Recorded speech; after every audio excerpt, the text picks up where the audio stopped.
What do you make of this fresh new approach? Well, I think what intermission theatre is doing is fantastic in terms of taking drama, taking literature, taking Shakespeare to people and giving people something to do and feeding people's talents and people's interests. I think the only thing that concerns me slightly is there is this tendency in discussions of things like literature and how to make it connect with working class communities, with ethnic minority communities, is this idea that you have to make it relevant in order for them to appreciate it. That's part of the discussion that I can sometimes find a little bit patronising, suggesting people can't engage with works in their very essence. But I think the work that they're doing, broadly speaking, is something that I think anyone can support. It's just that tendency which I think can be a little bit overstated sometimes. Bonnie Greer, Othello is 400 years old and it is open to interpretation. We've seen it time and time again. Well, I was able to stay in this country because I taught Shakespeare in the inner city, so-called. And I taught Shakespeare in such a way that people didn't know they were even learning Shakespeare until the last day. And then they were able to enter the verse. So anything that allows people to do that, I applaud. It's just that my only concern is that hopefully this leads to the verse, which is much more beautiful than any street language you could have. Yeah, Tom, there's a very interesting point from Bonnie. I mean, hopefully, you know, what you'd want in the ideal world is that this is it's a starting point, not the end point. It's a way to be introduced to Shakespeare, allowing you then to read Shakespeare, to learn about Shakespeare and really appreciate everything that William Shakespeare wrote about. No, completely, and I completely agree with Bonnie on this point, because one of the great things about Shakespeare is not necessarily, one of the things we appreciate about him is not because he's a bit of a history lesson that we hear, you know, the slang of his day, that when we listen to Othello and the verse, that we're just hearing, you know, the language and the speak of the 1600s. It's not, it actually gets at something far more universal. You know, the play Othello gives us phrases like the green-eyed monster, a phrase that, you know, for centuries now has encapsulated the idea of jealousy, a very universal human feeling and human experience. So I think when we're talking about, you know, updating plays or making them more relevant, etc., the thing that makes Shakespeare so important and so vital is not the fact he was particular, actually, it was the fact he was universal in many respects. And I think that can go by the wayside sometimes. Yeah, sure, go ahead, Bonnie. Can I say that, you know, Shakespeare is not made vital. We are made vital for Shakespeare. There is no other language, there's no other poet in our language. No one touches him. And I've discovered that many people understand Shakespeare. He's very easy to understand. I applaud what Intermittent is doing. I think that's brilliant. But hopefully it leads to the beautiful Othello, which especially that beautiful speech that says, I've done the state some service and they know it.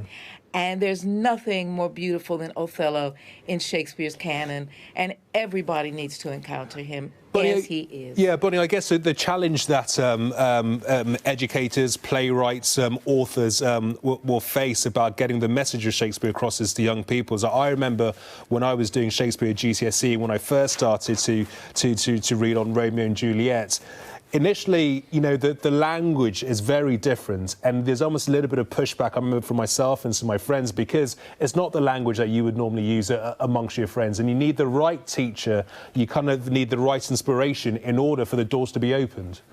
I've taught Othello to Eritrean refugees who didn't know the play. They could do the play. Shakespeare is immediately accessible to us, which is one of the reasons he lives. And it is what you said at the beginning. You have to have the right teacher. Intermittent sounds like it's got the absolutely right idea as an entry gate into this language.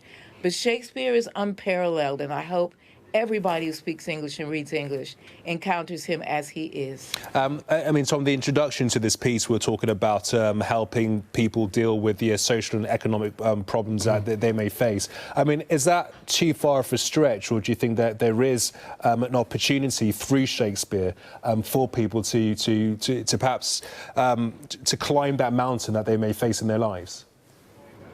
I think it's important not to probably overstate it too much. You know, I think when people work within the arts industries, people can get a little bit carried away with themselves as if to feel that the project that they are working on or their particular interest is what will change a very complicated social and economic picture. But I think for the people involved and for the people who are drawn to literature or who will be inspired to be drawn to literature, of course it can be a transformative experience. And that's why I think it's important that we do take Shakespeare, in a sense, at the level of the verse and on his own terms, because the great thing about great literature and the great thing about Shakespeare is that they take us out of our ordinary, everyday lives. It's not about just reflecting ourselves back at us. It's about looking at the human condition more in the round. And I worry that, again, kind of just approaching, I'm going to make this relevant to you guys, you lose that in the process. Okay, let's explore that. Bonnie, you disagree?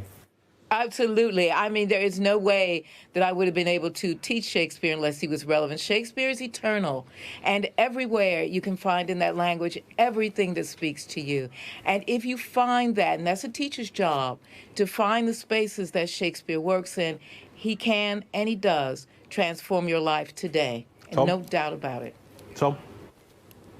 I think I would just make a little distinction between Shakespeare, or the classics, if we want to call them that, being kind of universal, eternal, and then being relevant, because I can often think that in the pursuit of trying to make something narrowly relevant to a particular group of people, the language they use, their kind of cultural touchstones, you actually end up getting further away from what is broader, what is about the human condition. That's the kind of distinction that I would make, and I think in many respects I think me and Bonnie are agreeing, just maybe on certain points. No, I mean, listen, Shakespeare made a theater.